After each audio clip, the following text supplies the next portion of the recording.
Olá pessoal, de volta com o Samicast. Ricardo, como é que você está? Estamos aqui.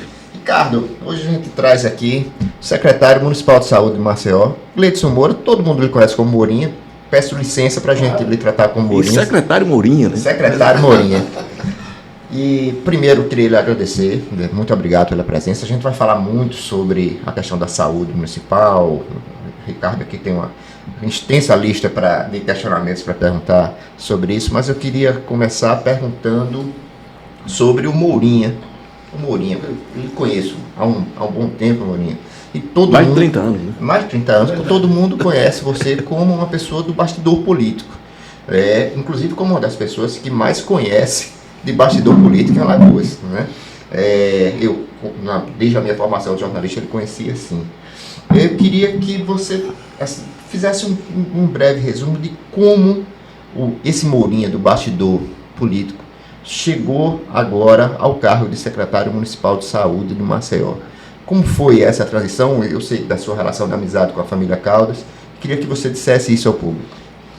Ricardo, bom dia Carlinhos, bom dia Ricardo, bom dia todo mundo que está acompanhando a gente. Uma alegria muito grande, na verdade, é uma missão muito grande. De fato, eu sou muito de bastidores, sigo sendo muito de bastidores, procuro levar uma vida muito discreta nesse sentido. E atualmente já tem um tempo, né? Desde o começo, quando a gente assumiu, junto com o prefeito JHC em 2021, que nós recebemos a missão de cuidar, montar toda a logística, estrutura para a época da Covid, está todo mundo lembrando disso ainda. Uhum. E não deve esquecer, né? Não deve esquecer. Foi uma opção mesmo. Quer dizer, eu vou dar uma mergulhada, já vinha me capacitando, já vinha estudando bastante e fui assumindo missões. Fui para a Covid, tive que estudar muito, Ricardo, tive que aprender muito, porque foi um momento muito difícil. Todo mundo teve que aprender naquele momento, né? Teve que aprender. Eu, particularmente, no auge do problema, eu aprendi meu pai. Meu pai era um Otávio Moura lá do Lampião, um cara que gostava de forró, cantava, era muito feliz. Infelizmente, perdi meu pai. Porque foi muito difícil. Quantas pessoas, né? Quantos não tiveram perda ou conhecem alguém que teve? De vez em quando a gente lembra de alguém, né, que se foi na época da Covid e a gente não pôde, por exemplo, fazer o rito de passagem, né? A despedida. É verdade. Mas logo depois eu fui para assistência social, então eu tive que estudar muito a respeito da assistência social. E eu já tinha desde muito novo, depois eu terminei entrando na política, eu tive cabeça para estar estudando para a área de saúde. Mas depois de já ter um tempo, eu sou formado, tenho formação em administração. Sou formado também pela FGV e tenho um MBA em gestão empresarial, formado em cidades inteligentes e sustentáveis pela Universidade Internacional e recente, de 5, 6 anos, eu me formei no Einstein em gestão de saúde, sem nem saber que um momento eu iria ter essa missão de ser secretário de saúde. Mas eu já venho ajudando na Secretaria de Saúde desde o Pedro Madeiro, que foi o primeiro secretário, depois a secretária Célia, a doutora Célia, depois o doutor Luiz Homero, todos fizeram um bom trabalho e que me possibilitaram, inclusive, fazer alguma coisa a mais e avançar um pouco mais, como a gente está conseguindo agora. Então, daí veio essa transição. A vontade de aprender, a vontade de servir, no paralelo da minha vida, acho que é a primeira vez que estou dizendo isso publicamente. Eu sou conselheiro nacional da Cruz Vermelha, fui vice-presidente nacional da Cruz Vermelha também. É uma questão minha mesmo. Eu fui conselheiro da Cruz Vermelha local. Aqui. Daqui também, da estadual e da nacional. E eu tenho muito gosto por servir. É da natureza da minha família, da minha natureza. E eu digo a todos os meus, que não existe heroísmo em servir. Servir é uma obrigação. E servir de verdade é uma obrigação. Então, sou feliz fazendo o que faço. Mas você virou um faz-tudo na prefeitura. Você narrou aqui. Começou com a história da Covid, depois foi para a assistência social, agora na saúde. A origem da sua relação é com João Caldas, pai? Com João Caldas, pai. Né? É de 1995, 90. Eu era deputado estadual à época e eu líder estudantil. Autoacunhado de O Grito do Campo. O Grito do Campo, o eterno Grito do Campo. Ele foi secretário de Agricultura, né? Lembro. No começo dos anos 90, e por isso veio essa... Geraldo Bulhões. Da época de Geraldo Bulhões. Inclusive, alçou ele, naquela época, a condição de deputado federal mais votado em 1998.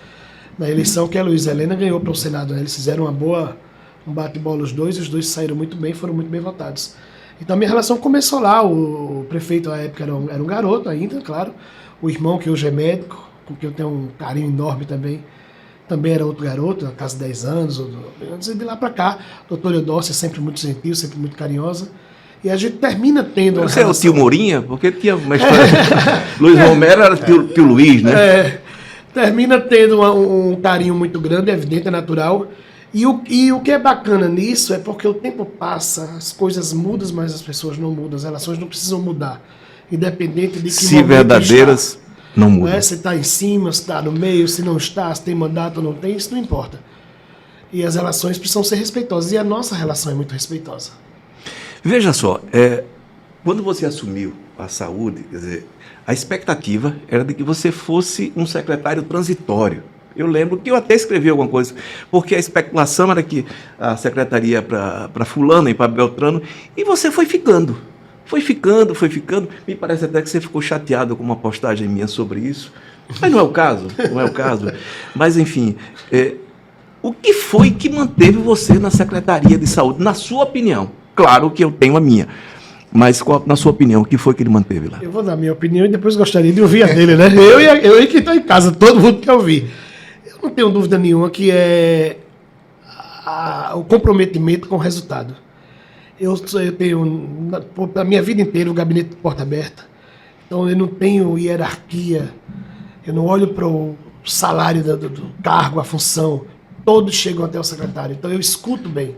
Eu tenho essa bênção de aprender. Eu aprendi a escutar, a entender as pessoas, a respeitar as pessoas. Eu costumo dizer a todo mundo, quando a gente passa no corredor que tem alguém com terno, todo mundo para falar. Se você passa no corredor, um secretário passa no corredor e tem uma pessoa mais simples, o cara diz, tem um tempo agora não, tem uma reunião, tem um telefonema, tem alguém... Então não é falta de tempo, é falta de interesse. Então eu me interesso pelas pessoas. Eu me interesso pelo cuidado das pessoas, me interesso pelas pessoas. E isso, de verdade, pode parecer romântico, não é. As pessoas que me conhecem realmente sabem que eu sou assim. Eu tenho esse trato com a coisa pública, com muito zelo, com muito cuidado, sempre tive esse cuidado. Fui secretário algumas vezes pelo interior afora, já tem muito tempo que eu estou nos municípios de Alagoas, há muito tempo, tem 30 anos que eu estou na política, né? A gente já se conhece desse tempo. Eu, graças a Deus, tenho e mantenho uma história sem problemas, sem escândalos, sem comprometimento com nada de errado. E repito mais uma vez, não existe heroísmo nisso, é fazer o que a gente acredita que tem que fazer e confiando que está fazendo o que é o melhor, confiando na intuição, nos ensinamentos que nós tivemos. E isso tem me ajudado. Eu imagino que, repito, os resultados que a gente tem apresentado têm nos mantido lá, e evidentemente eu não fiz concurso público, o prefeito não tem obrigação alguma de me manter na Secretaria de Saúde. Agora, claro que ele veio, os resultados, o JHC é um prefeito muito antenado na cidade toda, e ele não precisa, aonde está dando certo, ele não precisa estar fazendo. Eu imagino que essa seja a decisão dele. Quanto a mim, eu imagino que você pediu a minha opinião, deve ser pela minha capacidade de ouvir e a minha vontade de dar certo. E de trabalhar também. Você é um cara trabalhador, isso é reconhecido geral, mas você mantém também ótimas relações políticas com os vereadores, com a Assembleia. Você recebeu a encomenda da Assembleia Legislativa. Eu me surpreendi quando vi o Diário Oficial todo dia. Eu também. Aí lá está lá o secretário Mourinho. Aí a Câmara, com ciúme também, foi dar que uma... é isso? Não, com ciúme da Assembleia, lhe deu uma comenda. Não que você não mereça, não é o caso não. Aliás, eu acho que tem gente que merece, tem gente que não merece e recebe essas comendas, o que não me parece ser o caso. Como é que o seu dia a dia com a classe política? Vereador pede muito, incomoda muito, e até que ponto você atende? Olha, eu atendo. De verdade. Eu digo, atendo os pedidos, certo, não é? Não, atendo. Eu não tenho dificuldade de dizer que não pode. Nunca é sobre eu não quero.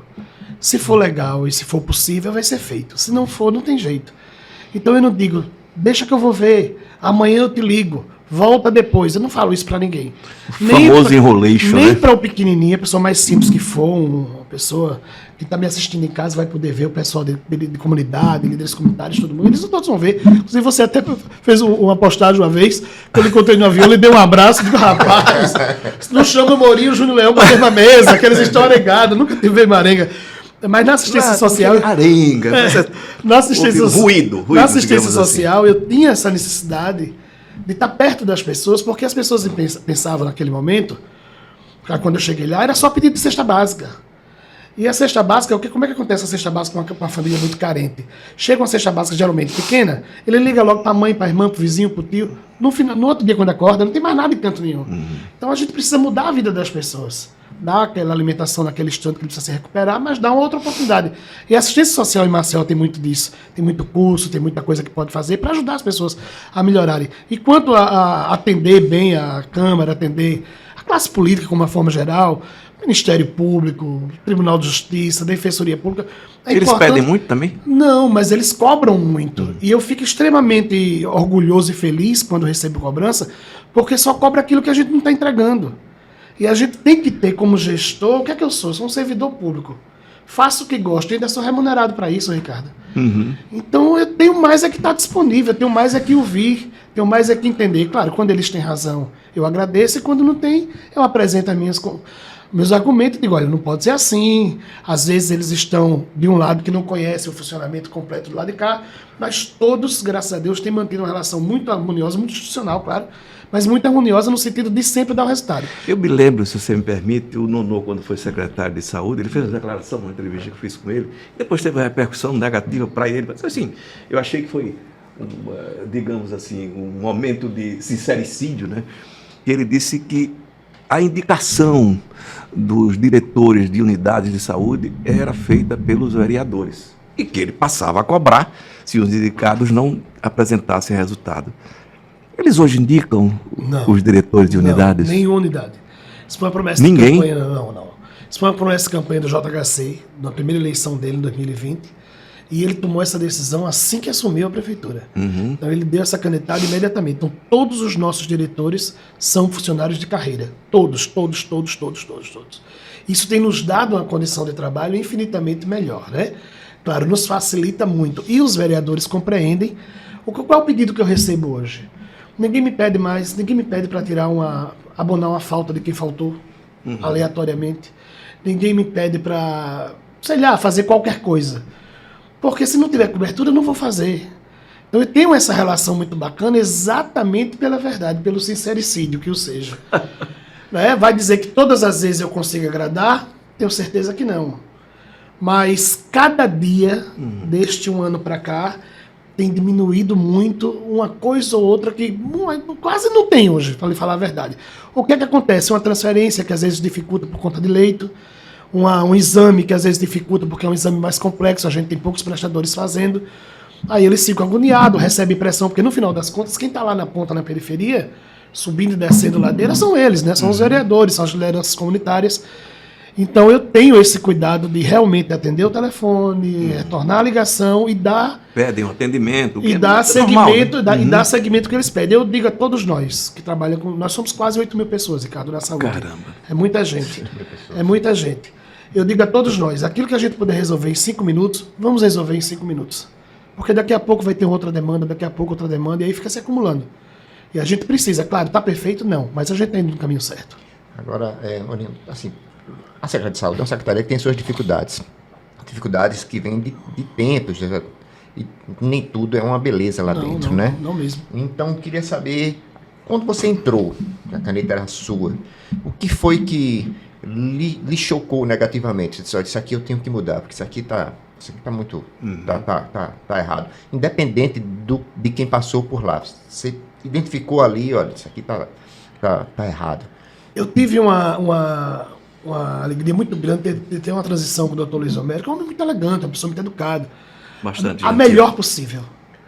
Então, muito, claro, depois a gente implementou algumas novas coisas, outros ritmos, enfim. Mas muito do que a gente conseguiu ajustar e corrigir já foi pauta passada por ele. Olha, Morinha, estava trabalhando nisso aqui. O pão salgadinho era um problema gravíssimo, crônico. 60 anos de pão salgadinho, nunca tinha passado por uma grande reestruturação. Hoje o pão salgadinho falta pouquinho, 3 ou 4 blocos só, são 14. Você imagina, Ricardo, 14 unidades de saúde no mesmo lugar. Então a gente corrigiu muita coisa lá e realmente hoje 100% dos equipamentos funcionam. Todos os exames de diagnóstico, de imagem, de especialidade são realizados lá. Todos os gabinetes funcionam. Hoje funciona até 19 horas de segunda a sexta, sábados até 1 hora da tarde. A gente triplicou o Laclin, que é o laboratório, fazendo somente, Ricardo, o que o SUS manda. O que é que o SUS preconiza? Primeira coisa pública. Esgotado a coisa pública, vai para a filantropia, o filantrópico. Esgotado o filantrópico, somente aí é que pode ir para o privado. Então a gente conseguiu fazer esse ajuste e está dando força ao que é SUS, seguidamente ao que é filantrópico. E aí hoje tem sobrado menos para a rede privada, que a gente não tem nada contra, nós temos parceiros importantes que contribuem e nos ajudam a aumentar a oferta, mas seguido o que o SUS preconiza. Primeiro público, filantrópico, para poder vir o privado. Secretário, eu lembro, era uma aposta geral de que o hospital municipal de Maceió ia se tornar uma bomba com o tempo, né? Houve aquela aquisição polêmica e muito xingamento e denúncias, né? Que não se confirmaram, né? De pagamento de propina, uma série de coisas. E o hospital vem funcionando. É difícil você encontrar uma denúncia, né, sobre o Hospital do Coração. A cobrança, por exemplo, de que algumas áreas, cardiologia já não existe mais, né? Não. E o que mais? Ortopedia também. Enfim, se sustenta o hospital hoje? Como é que é esse dia a dia ali? Recursos da prefeitura que mantenham o hospital? O Hospital da Cidade é hoje, depois do problema do sanatório lá no Pinheiro, que foi fechado. Maceió perdeu mais de 250 leitos. E ali do SUS, né? Do Eram leitos SUS, do SUS, né? Porta SUS. O Veredas enfrentando essa crise grande, agora graças a Deus está se recuperando bem, mas a gente perdeu mais de 200 e tantos leitos. Você imagine o caos que seria no sistema se a gente não conseguisse ampliar leitos.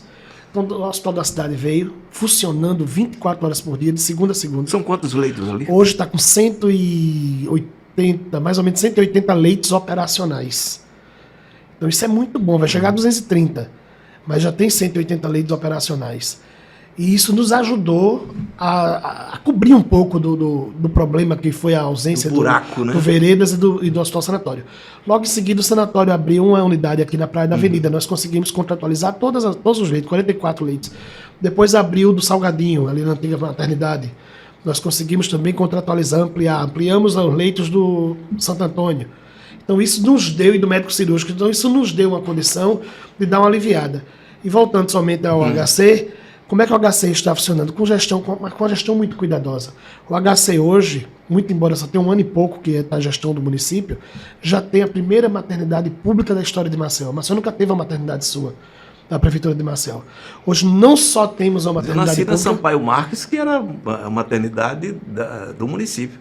Era da Santa Casa de Misericórdia. Era da Santa Casa.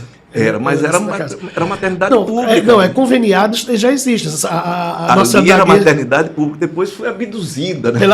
Foi, né? Foi. Mas, enfim. Mas então, desse tempo para cá, vamos dizer, é a primeira maternidade pública realmente de Maceió. E eu te digo, Ricardo, é extraordinária a estrutura que foi construída lá dentro. Não só a estrutura física ultramoderna, com tudo que tem de melhor no mercado da medicina e da ciência, como nós temos um corpo profissional lá espetacular. Mas como é a porta de entrada? A porta de entrada é por regulação, precisa ser por regulação, não é um hospital geral como o HGE, você não vai lá na porta e já entra, e é regulado por toda a rede.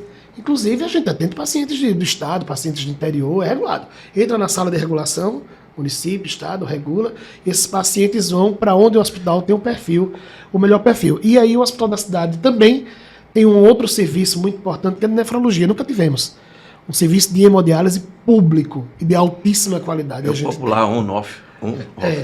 E não é brincadeira, né? Porque o paciente... Não, são os próprios médicos que é verdade, é isso mesmo.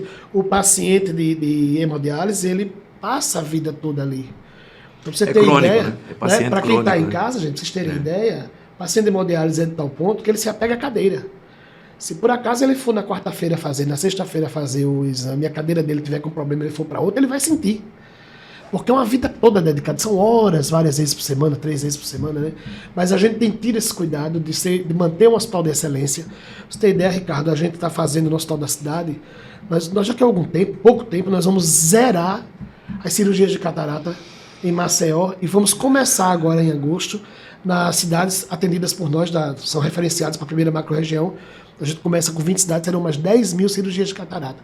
Você imagina uma pessoa numa determinada idade que está cansado, precisando ler, precisando assinar um documento, precisando ver uma Bíblia. Eu já fiz a dupla. Você já fez a dupla, né? Pois é, você sabe o quão é importante isso. Nossa, e nós vamos fazer isso a partir de agora. Serão 300 cirurgias no final de semana, 150 aos sábados, 150 aos domingos. Não é um perigo, não. Não, pelo contrário, mas não é um mutirão externo. Certo. Não é um mutirão externo, é dentro de um centro cirúrgico, dentro de um hospital, com UTI, com UCI, com retaguarda, com enfermaria, 150 por turno. É uma cirurgia rápida. Hoje, por incrível que pareça, são cirurgias rápidas. E, evidentemente, que não vai ser o único oftalmo, né? Não é o único médico. Claro. Existe toda uma logística montada e construída, e bem construída, para que dê certo. E aí, daqui a pouquinho, o prefeito já anuncia essas cidades e quando é que começa. Acho que é dia 22 agora, dia 21, 22. que ele vai fazer isso. Então esse é o hospital da cidade, um hospital que está salvando muitas vidas e que está ajudando muito na saúde de Maceió. Muito. Aonde é o problema ali do hospital da cidade? Há problema? Sim, ainda há, porque como é Aonde, como é um principalmente? hospital novo, ainda faltam algumas habilitações. Quando as pessoas disseram o hospital da cidade não tem mais cardiologia. Na verdade, Maceió sempre viveu com cardiologia contratualizada. Os equipamentos que já existem, filantrópicos, Santa Casa, Veredas e outros tais, que já fazem esse serviço. Então o que a gente precisa fazer no hospital, no novo hospital? Atender aquilo que os outros organismos não atendem. Então a gente precisou ajustar o perfil do hospital da cidade para poder dar uma grande vazão. A gente termina o ano, com fé em Deus, sem fila de cirurgias eletivas, que é uma coisa crônica no Brasil todo. Hoje, Ricardo, ainda tem exames que demoram, a gente sabe disso, mas nós já temos as condições de corrigir, já estamos corrigindo. Primeiro, ampliando o serviço, ampliando a carga horária, ampliando o número de especialistas, mas agora, a partir de agosto, setembro no máximo, a gente faz o Saúde em Dia 2, o Saúde em Dia 1 a gente tirou 40, 50 mil exames da fila, e nesse agora visa zerar completamente, nós vamos ser uma das cidades do Brasil que não vamos ter fila daqui a 6, 8 meses mais ou menos. Compensa do ponto de vista financeiro para a prefeitura manter esses serviços e não, enfim, ter o atendimento nas unidades filantrópicas e particulares? Não? Então, Marcelo, o município... Compensa? A prefeitura não. gasta menos com isso? Termina... Num determinado momento vai gastar menos. Por exemplo, você está falando aqui de habilitação, vocês perguntaram qual a dificuldade. Ainda com a ministra Anísia, que foi uma grande parceira da saúde de Maceió, temos que deixar isso registrado demais. Ela foi queimada ali pela classe porque era política, somente técnica. Ela era somente né? técnica, né? Então as pessoas não compreendiam muito, às vezes um pouco da falta de habilidade de um atendimento mais político, mas ela fez o dever de casa, tecnicamente falando, e ninguém pode reclamar, absolutamente. Então ela nos permitiu, ela nos deu o teto do HC, que a gente não tinha, era sozinho. Então isso injeta um recurso lá da ordem de quase 30 milhões do governo federal. O governo federal é parceiro, via SUS, né? Claro, hoje reconhece o funcionamento. 30 milhões? Ano. Certo. Aí a gente conseguiu habilitar, já depois que nós entramos na saúde, a UTI pediátrica, a UTI adulto, a gente conseguiu habilitar a UPA da Santa Lúcia. Então isso tudo começa a chegar recurso com o financiamento do governo federal, o que nos ajuda a fazer novos serviços. Como a gente agora abriu a Casa Fecha Ferida junto com o CISAL, independente de bandeira, o que é que o prefeito... Qual foi a ordem que eu recebi, Ricardo? Morinha, zero política na saúde. Nós vamos fazer política de saúde. Com certeza, prefeito. Você me conhece, Morinha, fechado, vá pra lá. Então, por isso que não foi ninguém contigo. Eu não tenho filiação partidária. Eu, apesar de ser de bastidores da política, eu não faço política em Maceió. Entendeu? Você vai me ver por aí afora. Mas em Maceió eu não faço porque ele precisava e eu queria, era, como eu falei, uma decisão pessoal, de estudar para ser um bom profissional, para ser um bom técnico, para contribuir de alguma forma e deixar um legado. Nós não vamos ser lembrados pelos cargos que passamos, né, Ricardo? Mas pelo que a gente fez. Eu espero, apesar de ter 50 anos, eu espero, com fé em Deus do céu, seguir construindo uma carreira sólida e voltada para servir, porque é o que eu acredito. Em quanto tempo você acha que chega nesse equilíbrio que o Ricardo perguntou? Financeiro. De custo? Eu acho que mais estourando um ano. Um ano. Estourando um ano, porque a gente vai habilitar a maternidade, vai habilitar mais leitos da rede RUI, que é de urgência e emergência.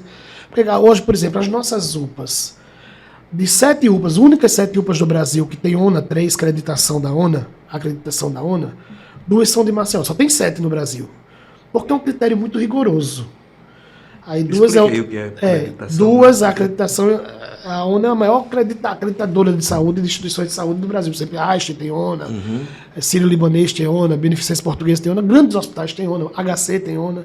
E nós temos já em 2 UPAs. Vamos ter esse ano, estamos fazendo o processo, e com fé em Deus seremos aprovados. 2 de 3. Nossa, 2 de 3. Nós temos 3. Santa Lúcia, Trapiche e Benedito Mendes. No Trapiche e no Benedito Mendes, a gente recebe muita pressão, recebe reclamações, então é natural. Agora, 80%, Ricardo, do que vai na UPA não precisaria ir para uma UPA. São pessoas que poderiam ser atendidas nas unidades de saúde, porque é classificação verde e azul. Essa demora para ser atendida, porque a UPA está para fazer a emergência. Então, a classificação mais paciente que chega, ali, né? mais precisando, ele tem que passar na sua frente. Você diz, poxa, eu cheguei às 8 horas da manhã, 11 horas eu não fui atendido ainda. Bem, mas você está com a febre leve, você está com a cólica, você está com a dor de garganta, você está com a dor de cabeça. Você podia tratar. Não é urgência e emergência. E a gente tem ali do lado da UPA, do Trapiche, a 200 metros o HGE. Então você imagina o mundo todo chega no HGE, se o HGE estiver lotado, vai procurar o ambiente mais próximo. E a UPA é portas abertas, a gente precisa atender. Então, desculpa, já lhe interrompendo, né? É isso. Sobre isso. A questão da relação da prefeitura com o Estado. Não é uma relação boa política, né? Naturalmente. O prefeito com o governador, em várias áreas de secretaria, você tem problemas dessa relação. Como é a relação da saúde? Da saúde municipal com a saúde estadual. E aí eu não estou perguntando só da sua relação com o secretário, porque você sempre tem uma relação muito boa com todo mundo, né? Impressionante, né? Eu estou falando da relação institucional mesmo. O que é que o Estado podia ajudar mais ao município e como é que a saúde do Estado e todos os problemas que a gente conhece, dívidas com fornecedores e tudo mais, atrapalha a saúde do município? Nós temos tido, desse ano para cá, as relações de município e Estado têm se alinhado melhor em relação à saúde, especificamente à saúde, pacificado, porque precisa se pacificar. No final das contas, nunca vai ser sobre quem está no topo da pirâmide. Né? Porque quer queira, quer não, ou a gente tem um plano de saúde, ou a gente conhece alguém que pode ligar para alguém que vai nos atender melhor. Então, isso é um fato. Mas não pode ser dessa forma. A gente não está na coisa pública para agir dessa forma. Então, a gente tira aquela casca mesmo e vai com humildade e pede. E eu posso dizer que os pedidos que a gente tem feito, todas as CIBs a gente tem conseguido aprovar, essas habilitações todas, olha, nós passamos de 27%, a gente está virando agora no sistema, mas só está com 64% de cobertura agora. Mas passou 200 anos sem ter. Era a pior capital do país com cobertura de atenção primária. Quando a gente colocou agora já colocou, já está funcionando, já está publicada a portaria PSF, que agora é SF, né? Estratégia de Saúde da Família. São 80 novas equipes. Ministra Anísia, em 24 horas, a ministra Anísia aprovou, nós corremos muito, evidentemente, e depois do encontro com ela, com o senador Rodrigo à época, ela se comprometeu em aprovar, e antes do avião pousar em Maceió, já estava no Diário Oficial da União. E aí nós corremos muito para poder colocar. Para você ter ideia, essas 80 novas equipes significa dizer que tem 320 mil pessoas atendidas, novas que não estavam atendidas agora dentro do nosso sistema. Quer dizer, 1/3 da população de Maceió que a gente consegue agora atender. Tem um cadastro, tem uma unidade de referência. O caboclo mora aqui no Jacintinho, tem a unidade de referência dele. Mora no Tabuleiro, tem a unidade de referência dele. Então isso é muito bom. E a gente tem um segundo processo já em andamento lá, que são mais 110 equipes. E você imagina, Ricardo, para cada equipe dessa são 6 agentes comunitários de saúde. Então, 80 equipes são 480 novos agentes comunitários de saúde. 80 já estão, e os outros 400 o ministro Padilha agora... Melhora, né, a qualidade. Melhora, chega na porta de quem não pode andar, descobre o acamado. Aí a gente tem um SAD, que é o Serviço de Atendimento Domiciliar. Nesses últimos meses, de julho para cá, nesse ano, a gente está finalizando números, a gente já desupalizou. Deu alta na UPA, deu alta, deshospitalizou. Eles passam mais tempo, né, pessoa na UPA Eles do que deveria, eles né? passam, mas hoje muito menos. Mas a gente tinha gente, Ricardo, morando na UPA 1 ano e meio. Não é nem internado. Mas isso é uma realidade ainda de muitas UPAs no Brasil afora. Maceió não tem mais. E como foi que conseguiu mudar isso? Fazendo a regulação 24 horas, que era só 12, mudou a regulação para 24 horas. Você imagina, de noite não regulava, madrugada não regulava. Quando amanhecia o dia, estava o problema da madrugada toda, da noite toda e da manhã também. Então a gente mudou a regulação para 24 horas, a gente colocou médicos reguladores em cada uma das UPAs, a gente ampliou os leitos amarelos de 8 para 18, no Benedito Bentes e no Trapiche, que são as UPAs que recebem demanda de interior e de HGE, muito grande. E as 10 equipes do SAD funcionam simultaneamente, no Serviço de Atendimento Domiciliar. Médico, enfermeiro, técnico, psicólogo, fisioterapeuta, vai todo mundo junto, identificando os pacientes. Como a gente está com mais agente comunitário na rua, a gente está identificando mais pessoas que podem ser tratadas em casa. Então, o paciente que ficava 15 dias no hospital fundamental. para tomar um antibiótico venoso, é fantástico. Mais eficiente, o melhor do mundo, né? Para tomar um antibiótico na veia, ele passava 15 dias internado, porque são 15 dias, 14 dias de antibiótico. Hoje ele não precisa mais. Hoje o nosso médico vai na casa dele todos os dias, no horário marcado, e faz o antibiótico dele. Passa a sonda de alimentação. A gente não precisa mais internar o paciente para isso. Então isso nos deu, nesse ano, mais ou menos 1.700 de desupalização e deshospitalização. Imagina onde estariam esses pacientes sem ter leito em Maceió. Graças a Deus está acontecendo, melhora, tira ele do ambiente de infecção, que é o ambiente hospitalar, é um ambiente perigoso, e leva ele para um ambiente de amor, que é um ambiente de casa, né? Ele está perto da filha, do pai, do marido, da esposa, do filho, do animalzinho de estimação, no ambiente dele. E a saúde dele tem melhorado muito. Mas essa relação com o Estado, então, ela tem que ser ela tem que ser feita porque ela não era feita, né? Mas tem que ser feita. Aí sim, aí qual é a dificuldade que nós temos? E Gustavo sabe disso, a gente tem conversado muito a respeito. E não é da época dele só, faz tempo. O Estado não está repassando para a Secretaria de Saúde, essa é razão, inclusive, de uma ação na Fazenda Estadual, Exatamente. que deve passar hoje de 50 milhões de reais. O Ministério da Saúde tem passado e a gente tem tido dificuldade de receber. A gente não está recebendo há meses, há anos. Quanto? 600, só do de oncologia, 600 mil reais por mês. 600 mil que não está sendo repassado. Chega a 50 Há quantos milhões. anos? Tem muito tempo. Mais de 50 milhões? Deve chegar, a conta geral deve chegar nos 50 milhões de reais. Ou passar alguma coisa ou está próximo disso. Mas a gente tem certeza que em um determinado momento vai se encontrar um caminho. Porque tem que se encontrar um caminho. Fica muito difícil. A gente já ofereceu alguns caminhos, inclusive, estou esperando o resultado deles. Por exemplo, se existe dificuldade de repassar para a gente, é só um repasse, que a gente tem que pagar o contratualizado, o prestador. Então a gente abre as vagas e vocês repassam direto, não é problema. A gente quer, no final das contas, o que todo mundo que faz saúde de verdade quer. Que funcione, que chegue no paciente. É fundamental que chegue no paciente. Alagoas, de uma forma geral, tem 2 déficits muito grandes com oncologia. Tem alguns, mas 2 muito graves com oncologia. Hoje uma criança muitas vezes não tem tempo de ser nem diagnosticada. Quando descobre já está sem condições de tratamento. Então isso é um crime. Todo mundo tem que se unir para resolver esse problema. O senador Eudócio, inclusive, está fazendo uma luta lá em Brasília, uma bandeira lá em Brasília grande, já foi em alguns países, para trazer esses modelos para o Brasil, criou uma comissão de cientistas lá no Senado para discutir a respeito de oncologia. Isso é um problema muito grave. E ortopedia. Porque hoje a gente ainda depende de pouquíssimos prestadores de ortopedia, de pouquíssimos hospitais. É uma coisa muito cara, o PMS, aquela coisa toda. Mas são 2 gargalos que tem que ser pensado. Porque nunca foi pensado, não importa. A gente não vai voltar para ontem, né? Mas a gente pode tomar uma decisão hoje e melhorar o amanhã. Então nós todos temos que nos unir, independente de quem esteja. Não pode ser o Mourinha, que tem uma relação boa com A, com B, com C, ou com todo mundo. Não pode ser fulano, ciclano. Não pode ser uma política nossa. Essas coisas têm que virar política de Estado. A saúde tem que estar acima de qualquer discussão, de qualquer bandeira, de qualquer palanque, absolutamente. A judicialização, as reclamações, né, tanto de Estado e município, sempre foram muito grandes em relação a decisões judiciais que, enfim, exigiam, né, às vezes, medicamentos a um preço altíssimo, né, caríssimo. Como é que está essa situação hoje? Existe essa demanda reprimida que a justiça precisa resolver? Existe.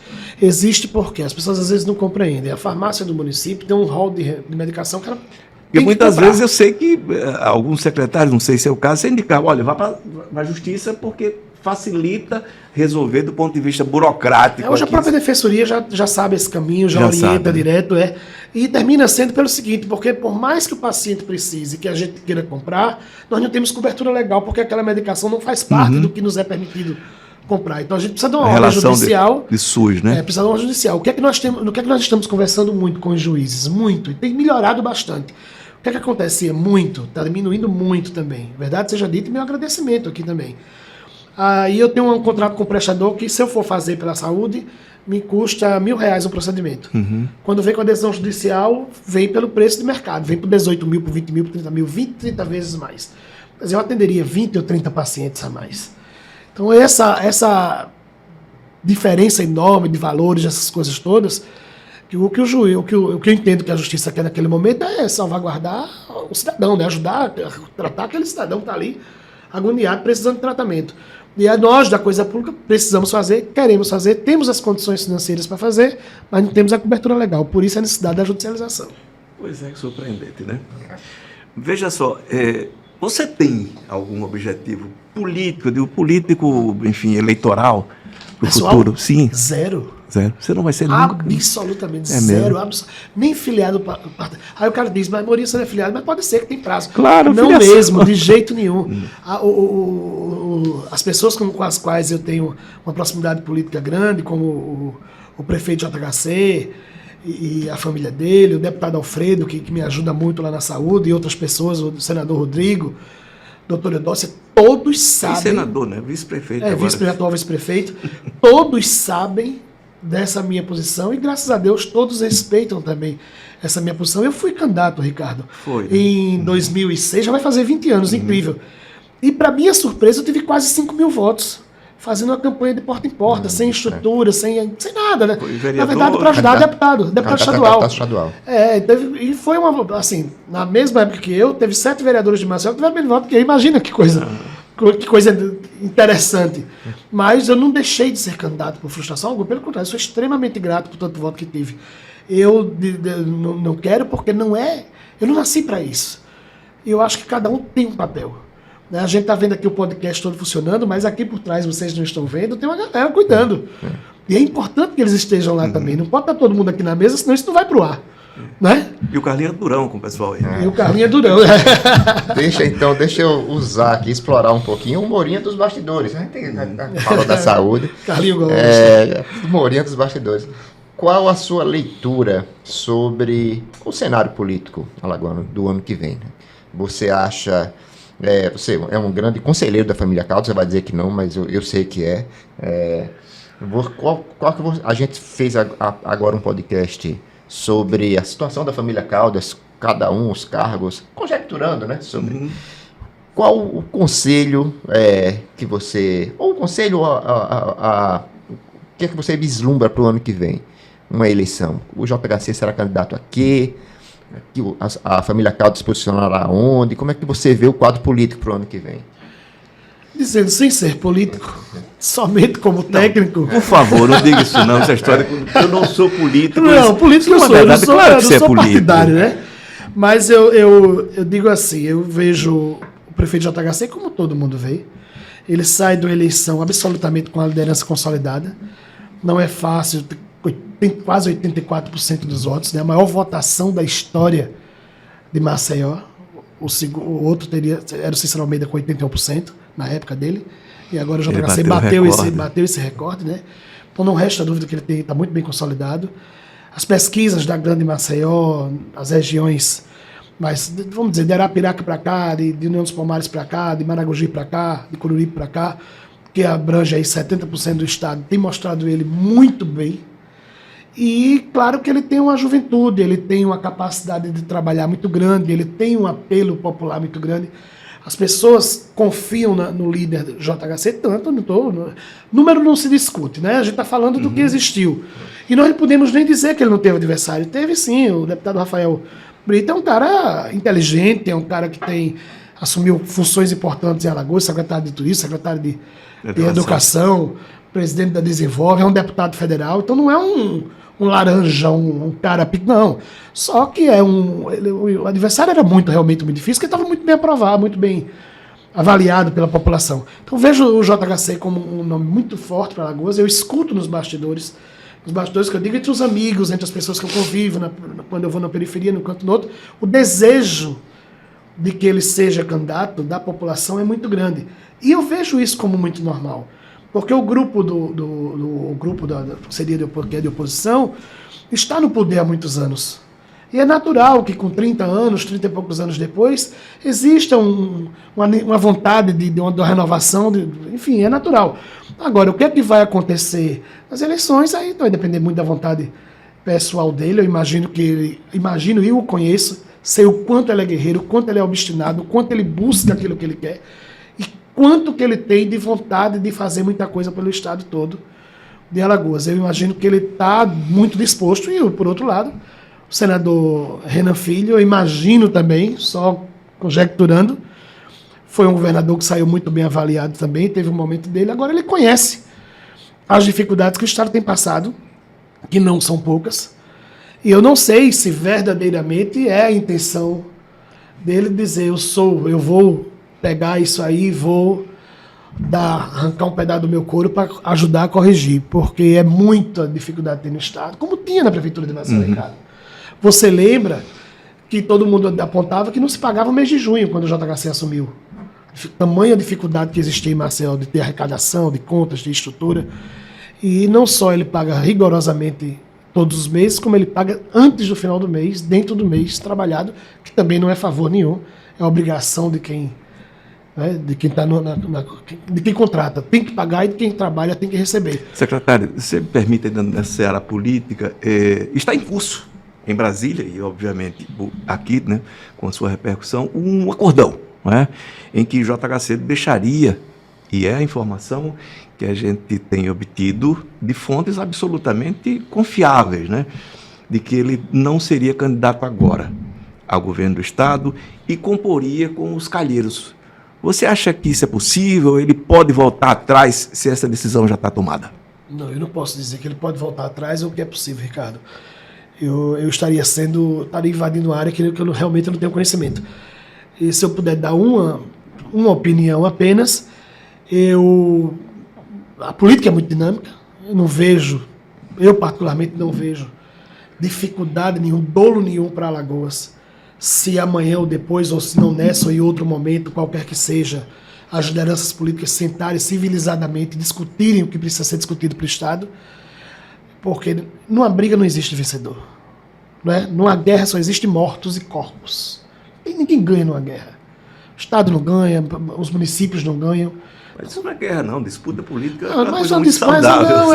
É uma disputa política. Mas você entende a analogia que eu estou fazendo. Eu acho que vale a pena. Né? Acho que vale a pena a discussão. Eles estão num andar que eu não chego, né? Eu sou pequenininho, eu sou bastidores mesmo, eu sou somente o técnico. Mas eu torço muito para que tudo funcione da melhor maneira possível, que no final das contas o povo seja ouvido. Prevaleça verdadeiramente a vontade das pessoas.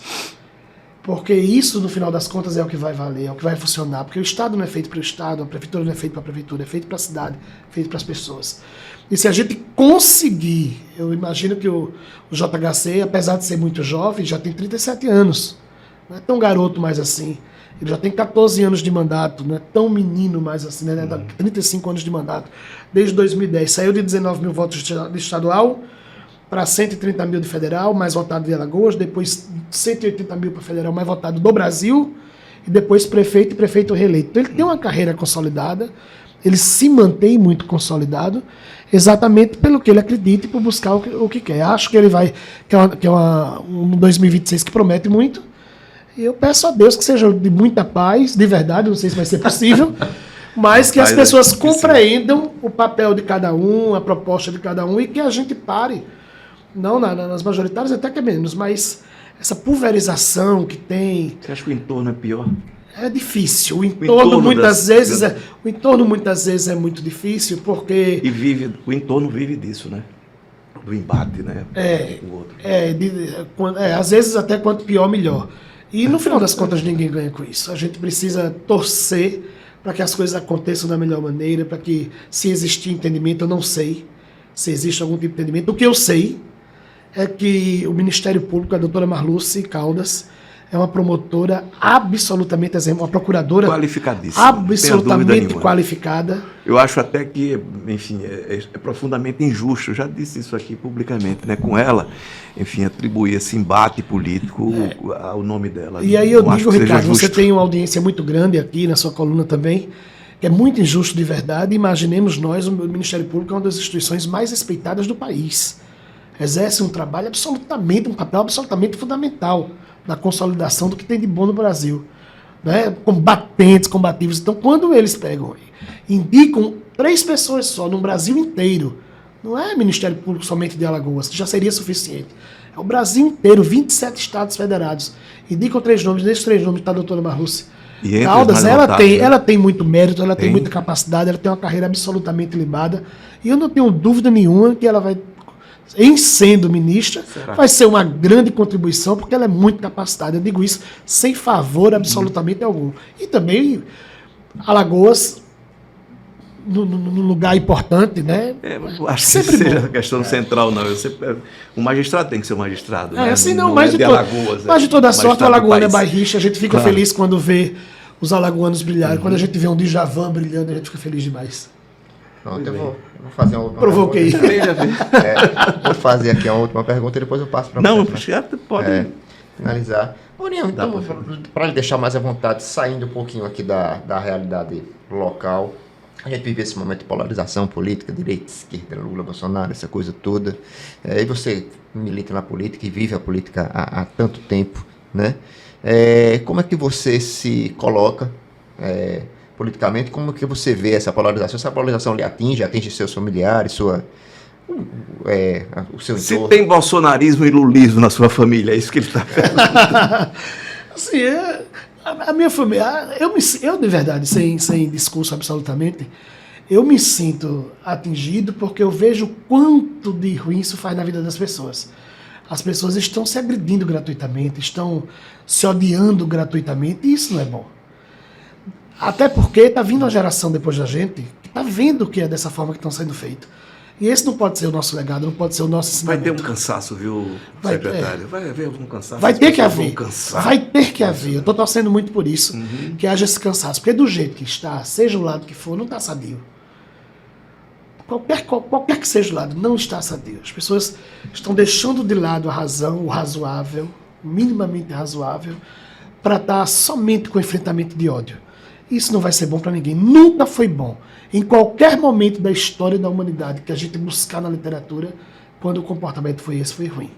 Eu vou fazer uma pergunta, voltando ao tema anterior, para dar para encerrar a minha participação aqui. E eu queria que você fosse objetivo. Você fala muito bem, você argumenta bem, isso é ótimo, tá? Por você, o JHC será ou não candidato a governador? Por mim, ele seria candidato a governador. O Eu nem sei se seria? posso- O seria? Não, por mim ele seria, eu não decido. Por mim ele seria candidato a governador pela juventude dele, pela capacidade dele. Não que o eventual adversário, o senador Renan Filho, não tenha. Né, ele está fazendo um Seus trabalho lá em méritos, Brasília, ele tem mais 4 anos de Senado, ele já contribuiu muito lá nos seus 8 anos aí no Estado. Ninguém pode. Tem coisas que deu muito certo, tem coisas que podiam ser melhores também. Mas a minha opinião pessoal, eu acredito, pelo potencial dele, pela renovação, pela oxigenação, eu acho que ele deveria sim ser candidato ao governo, mas é evidentemente que, como amigo e eleitor dele, eu vou seguir o que ele for. Se ele for ao que ele quiser ser candidato, eu vou estar junto com ele, apoiando e ajudando para que ele logre êxito mais uma vez, que eu tenho certeza que o mandato dele vai ser mais uma vez muito bom. É isso, secretário. Queria agradecer demais a sua presença. Obrigado. Foi ótimo. Conversou aqui. E estamos sempre à disposição, né? Eu que agradeço demais e eu digo, Ricardo, que você sabe que assim como a gente fez um strike, né? Porque ter a honra de ser convidado para ser entrevistado por vocês, é assim, cheguei, né? Cheguei. O artista não chega no Faustão e fica feliz, né? Porra, tô na Globo, eu tô... Faustão aqui, o Carlinhos. Eu tô no Ricardo Mota, tô no Carlinho, tô no Cada Minuto, então eu tô muito feliz, de verdade, muito obrigado. Obrigado Tomara que de também. alguma forma as pessoas tenham Não, entendido. foi E ótima hora conversa. nenhuma, E eu tô a gente ouvindo quer coisas que dizer eu não aqui, conhecia da área de saúde aqui, que eu tô a gente conhecendo quer dizer aqui que está perfeito. Não está. A gente sabe o quanto precisa. Mas a gente sabe também que está no caminho certo, que vai conseguir. Ok. Ricardo, grande abraço. Grande abraço, Carlinhos. Grande abraço, pessoal. Até Obrigado. a próxima semana.